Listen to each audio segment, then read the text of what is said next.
Kekasih Tuhan, pernahkah saudara membayangkan bagaimana perasaan daripada Musa ketika Tuhan berkata kepadanya, "Musa, bukan kamu yang menyeberangkan bangsa Israel, tetapi Yosua, dan sekarang pergi urapi dia."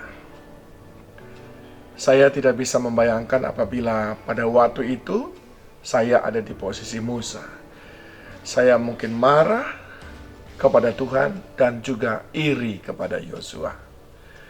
Itulah yang pernah dialami pula oleh Kain ketika Habel lah yang dipilih oleh Tuhan. Adakah pernah saudara merasa Tuhan tidak adil ketika dia lebih memberkati orang yang saudara tahu persis, jelas-jelas berbuat tidak lebih baik daripada yang saudara lakukan? Iri hati, itulah yang sering terjadi. Tetapi dari Musa kita belajar bahwa sebetulnya masing-masing orang sudah mendapatkan upahnya sendiri-sendiri.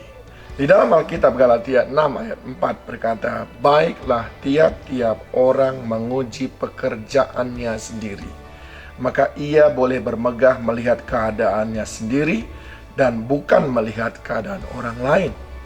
Marilah setiap orang menguji perbuatannya sendiri. Setelah itu ia bisa bangga melihat keadaannya sendiri dan bukan karena membandingkannya dengan orang lain." Adakah engkau yang tidak puas dengan dirimu karena engkau selalu membandingkan hidupmu dengan orang lain? Firman Tuhan berkata, sebetulnya yang engkau lakukan itulah yang dinilai Tuhan. Yang engkau lakukan itulah yang menentukan siapa engkau di hadapan Tuhan, bukan apa yang dilakukan oleh orang lain. Tiap-tiap orang menguji pekerjaannya sendiri dan tidak perlu sibuk menguji pekerjaan orang lain yang akhirnya membuat kita iri. Percayalah, Musa tidak perlu iri kepada Yosua, karena ketika Yesus mengajak murid-murid, yaitu Petrus, Yakobus, dan Yohanes naik ke bukit, di sana terbukti bahwa Musa sudah mendapatkan bagian yang terbaik dalam kehidupannya, yaitu dia bersama dengan Elia dan tentu saja Allah di surga yang dilihat oleh murid-murid itu dalam sebuah kemuliaan. Saudaraku yang dikasihi Tuhan, mari fokus kepada apa yang kita kerjakan, bukan apa yang orang lain kerjakan.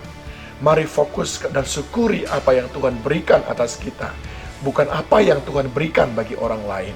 Sehingga dengan demikian seperti Paulus berkata, "Baiklah tiap-tiap orang menguji pekerjaannya sendiri, maka ia boleh bermegah melihat keadaannya sendiri dan bukan melihat keadaan orang lain. Marilah setiap orang menguji perbuatannya sendiri. Setelah itu, ia bisa bangga melihat keadaannya sendiri dan bukan karena membandingkannya dengan orang lain." Engkau hebat, engkau baik, engkau keren, engkau berkenan bagi Tuhan, bukan karena engkau lebih baik dari orang lain, tapi engkau berkenan bagi Tuhan karena Tuhan menilai apa yang kau kerjakan itu berkenan bagi Dia, itu indah di matanya. Tuhan memberkati.